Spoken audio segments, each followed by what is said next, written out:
네, 문화일보 김규태 기자님. 안녕하세요, 대통령님. 문화일보 김규태 기자입니다. 근데 이어서 좀 질문 드리고 싶은데요.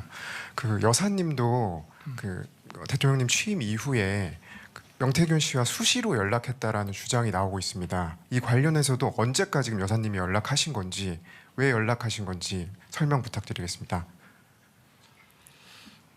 제가 뭐 제 아내 휴대폰을 좀 보자고 이렇게 할 수는 없는 거라 제가 그냥 물어봤습니다. 이런 그 논란들이 있기 때문에. 그런데 제 아내는 뭐 어쨌든 제가 그 일단 뭐 대통령에 당선이 되고 또 취임하고 하면은 하여튼 좀 그 전하고는 이 소통 방식이나 이런 게 좀 달라야 된다고 얘기를 하니까 본인도 많이 줄인 것 같고 한 몇 차례 정도 그 뭐 문자나 뭐 이런 걸 했다고는 얘기를 합니다. 그런데 뭐 제가 이 자리에서 그걸 공개하기는 좀 그런데 좀 일상적인 것들이 많았고요. 뭐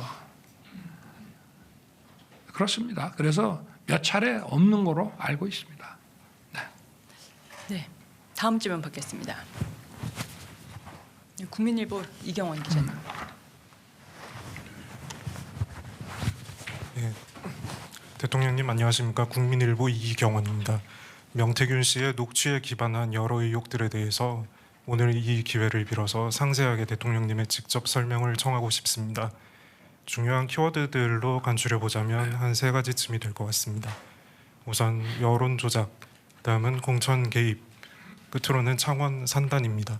이 의혹들에 대해서 제가 뭐 되풀이해서 설명을 하는 것은 오늘 시간상 옳지 않을 것 같고, 여러 대목에 대해서는 검찰의 수사도 예정이 되어 있겠습니다만 이 기자회견 자리를 통해서 많은 국민들이 납득할 만한 설명을 들을 수 있도록 책임 있게 말씀을 부탁드리고자 합니다. 그러니까 여론 조작 또 공천 개입. 공천 창원. 저는 명태균 씨한테 무슨 여론조사를 해달라는 얘기를 한 적은 없습니다. 그리고 뭐 명태균 씨나 또는 우리 당의 정치인들이 이제 여론조사 뭐 발표된 거라든지 또는 요거는 뭐 내일 발표될 예정인데 그냥 알고만 계시라 뭐 이런 얘기들은 선거 때 뭐 수도 없이 받았고요. 그리고 뭐 제가 여론조사를 조작할 이유도 없고 여론조사가 잘 나왔기 때문에 늘 뭐 그거를 조작할 이유도 없고, 그리고 뭐 또 잘 안 나오더라도 그거를 조작한다는 거는 그거는 전 인생을 살면서 그런 짓은 해본 적이 없습니다. 그러고 정부 들어와서도 뭐 명태균 씨한테 그러면 맡기지 않았냐 하는 의혹 기사가 있다고 제가 보고를 받았는데, 저는 기본적으로 대통령실에서 여론조사를 할 때 국민 세금 가지고 대통령 무슨 지지율 조사 같은 거 하지 말라 그랬습니다. 처음에는 정무수석들이 첫 번째 수석이나 두 번째 수석이나 뭐 이렇게 정무수석이 이렇게 가끔 그래도 하더라고요. 그래서 제가 이런 거 하지 마라. 정책을 여론조사를 해라. 그래서 저게 아마 1년에 예산이 뭐 이렇게 많지는 않은 것 같은데 저희 정부는 정책을 중심으로 해서 이 정책에 대한 국민들의 반응이 어떤지 그걸 주로 하지, 대통령 지지율 조사는 정말 지금까지 5손가락 안에 했던 것 같고, 그리고 그거 들고 와서 제가 다음부터는 이런 거 하지 말라고 그랬습니다. 네. 그러니까 여론조사는요, 그리고 처음부터 뭐 다 계약 가계약 단계부터 전부 그 절차를 밟아서 하는 거지 날았던 쓰는 것이 그렇게 간단한 건 아니라는 점을 말씀드리고요. 그리고 공천 문제는 공천 개입이라고 하는 것에 이제 정의도 따져봐야 됩니다. 예를 들어서 제가 당선인 시절에 뭐 지방선거와 동시에 시행하는, 대선과 동시에 시행한 국회의원 재보궐선거가 몇 개 있었고요. 또 6월 1일 지방선거와 동시에 하는 또 국회의원 재보궐선거가 있는데 대개 그 재보궐에 나갈 사람들은 거의 정해져 있습니다. 그걸 뭐 새롭게 이렇게 뭐 대규모 총선을 할 때 같이 인재영입위원회 만들고 뭐 공천심사위원회 뭐 엄정하게 뭐 해서 채점하고 막 이렇게 하는 것이 아니라 어느 정도 비스슨하게 하지만 대개 그거는 정해져 가지고 당시에도 저는요 그 당선인 시절에 그 2달 동안 우리 경호원들이 저한테 그랬습니다. 당선인이 이렇게 늦게까지 일하는 거 처음 봤다고. 정말 안가에서 새벽 한 2시까지 그 장차관과 차관급에 대한 인사 또 필요하면 저 인터뷰도 직접 해야 되고 그런 시기이기 때문에 뭐 그런 당에서 진행하는 공천을 가지고 제가 왈가불가할 수도 없고 또 인수위에서 진행되는 걸 꾸준히 보고받아야 되고 저는 저 나름대로 그야말로 고3 입시생 이상으로 바빴던 사람입니다. 그리고 그 무슨 공천 얘기가 며칠 전에 제가 어디 저 일산에 행사 가는데 뭐 났길래 저는 그 당시에 공관위원장이 우리 정진석 비서실장인 줄 알고 있었어요. 지방선거 공관위원장이 이거를 같이 하는 거라고 생각을 하고 그 당시 상황이 어땠는지 한번 물어보려고 그랬더니 재보궐 공관위원장은 별도로 윤상현 의원이 공관위원장을 했다 하더라고요.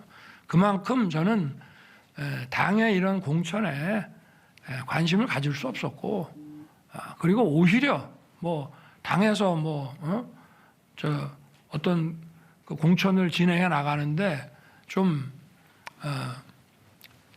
그 당의 이제 중진 의원들 중에 저한테 전화해서 뭐 좀 이런 점들은 좀 여론이 좀 좋지 않으니 좀 더 바람직하게 하게 해달라고 저한테 막 부탁하는 경우는 있지만 그런 경우에도 원리 원칙에 대한 얘기만 했지 누구를 공천을 주라 이런 얘기는 해본 적이 없습니다.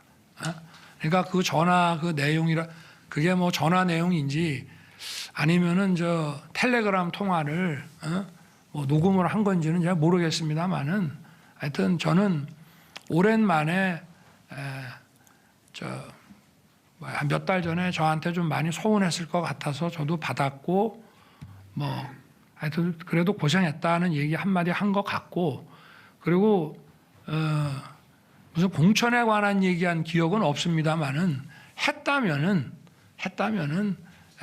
당에 그냥 이미 정해진 얘기 아마 그 시기에는 거의 정해졌을 것이고 뭐 다른 선택의 대안도 없고 당에서도 아마 공관위와 최고위에서 딱딱 찍어서 전략공천으로 마무리를 다 지은 것 같은데요. 그래서 뭐 그렇다는 점을 말씀드리고 뭐 예를 들면 총선 때도 마찬가지입니다. 사람들이 이렇게 뭐 누구누구가 좋다 해가지고 저한테 알려주면 저는 그대로 인재영입위원회에다가 그냥 패스시켰습니다. 누구를 꼭 공천 줘라라고 그렇게 사실 얘기할 수도 있죠.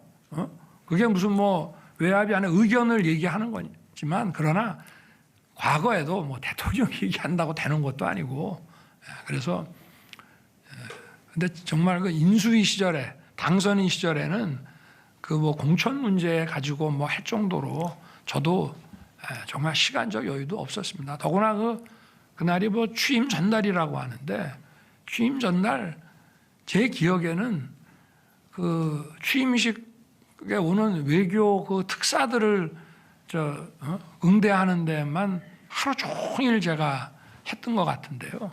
하여튼 뭐 그렇습니다. 솔직하게 다 말씀드리는 겁니다. 그리고 또 뭐 산단 창원 산단 공정 문제. 창원 산단을 포함해서 한 10몇 개의 국가 산단은요. 제 대선 공약입니다. 그리고 이 산단의 지정이라는 거는 다 오픈해서 진행하는 거지 비밀리에 진행하는 게 아니고요. 신청을 받습니다. 받고 저걸 이제 산업 정책적인 면과 또 토지에 대한 이런 인허가 뭐 형질 변경 이런 게 들어가야 되기 때문에 국토부와 산자부가 이제 같이 진행을 해 나가는 건데 그 위원회를 만들어서 전부 진행을 하고 그걸 응하려고 하는 이제 각 지방자치단체에서 자기들이 뭐 적극적으로 자료도 내고 이렇게 해서 결론이 나는데 뭐 저도 위원회에서 이렇게 결정이 났다 그러면 결정이 났느냐고 보고받고 보고받으면 바로 대통령이 보고받는 즉시 바로 푸는 거거든요. 언론에 릴리스하는 겁니다. 뭐 저한테 해서 제가 보고 다시 조정을 해서 뭐 마지막 도장을 찍어줘야 되는 것이 아니고 이 절차 자체가 마치 재판하듯이 쭉 위원들이 이걸 받아서 결정을 하면은 아마 그래도 제가 언론에 난 거 보고 알아서는 안 되니까 대통령께 보고가 갔다 그러면 아마 즉시 언론에 릴리스 하는 거라 그리고 뭐 그거를 누구를 뭐 제가 전화해서 뭐 됐다 말았다 그런 거 자체를 할 수도 없고 그러니까 뭐 그런 식으로 생각하시면 될 것 같습니다. 네.